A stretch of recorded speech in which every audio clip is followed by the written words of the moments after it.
Revista de prensa en directo a América de France 24. Marta Moya ya está con nosotros en el estudio. Marta, buena mañana de martes. Ahí haciendo juego con tu nombre, Marta. Empezamos en Brasil, donde a 5 días para la primera vuelta de las elecciones, el presidente Jair Bolsonaro volvió a poner en duda si aceptará el resultado de las urnas. ¿Por qué? ¿Qué está pasando en Brasil?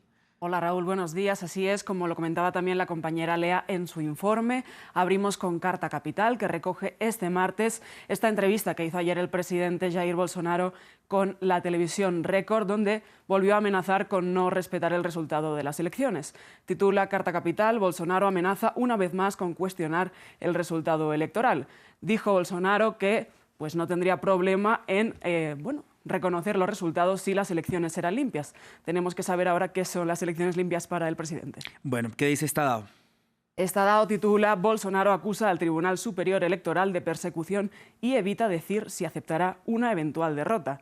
También en esta entrevista volvió a proferir críticas contra este órgano encargado de velar por el buen resultado, por el buen desarrollo de las elecciones. Vamos a Estados Unidos, el New York Times. El New York Times hace un análisis en el que, analiza si este Tribunal Superior Electoral está excediéndose en sus límites por la defensa de la democracia. Dice que se ha convertido en el principal contrapeso del poder a Jair Bolsonaro, pero que esto también podría estar suponiendo una menor defensa de la democracia, porque dice que a partir de 2019 este tribunal, con su líder a la cabeza, Alexander Moraes, de forma unilateral amplió sus poderes y se otorgó a sí mismo poderes que le permiten hacer al mismo tiempo de investigador, de juez y de fiscal. Así que critica un poco a este tribunal y si se está excediendo en sus funciones. Cambiamos ahora de tema, Marta, porque el funeral de Estado del ex primer ministro japonés Shinzo Abe ha destapado una fuerte polémica entre la política y la sociedad por los presuntos vínculos del gobierno con una iglesia que estafó a miles de personas vulnerables y también en la que Abe estaba muy vinculado. Así es, empezamos con Al Jazeera, que titula: La controversia vinculada al asesinato de Abe, los problemas políticos de Japón.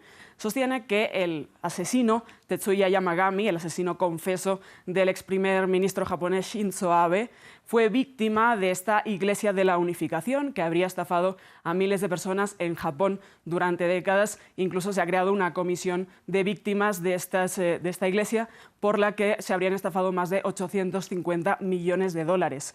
Investigaciones de medios japoneses además sostienen los vínculos entre esta iglesia y el Partido Liberal Democrático, que es el partido de Shinzo Abe, que ganó las elecciones al Senado. Y además, el primer ministro, Kishida, ha sufrido un gran revés de popularidad después de todas estas investigaciones.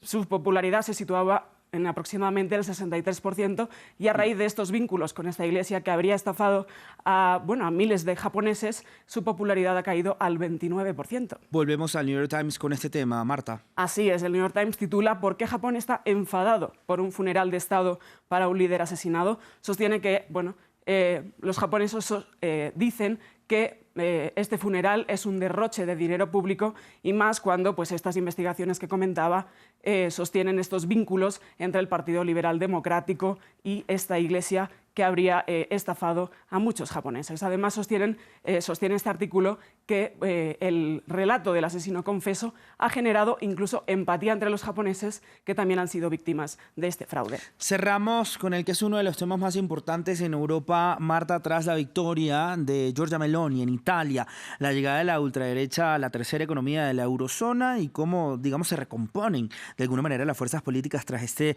preocupante triunfo para la Unión Europea. Sí, Raúl, hoy destacamos la portada de Liberación de Francia, que titula: Fascismo en Europa, todos los miedos llevan a Roma, haciendo un juego de palabras con esta frase de que todos los caminos llevan a Roma. Ahora todos los miedos llevan a Roma, con este ascenso de la ultraderecha con la victoria de Meloni. Sostiene en Liberación: la incontestable victoria de Meloni infla el poder de los ultraconservadores de extrema derecha que ponen en duda los valores de la Unión Europea. ¿Qué dice el orden mundial?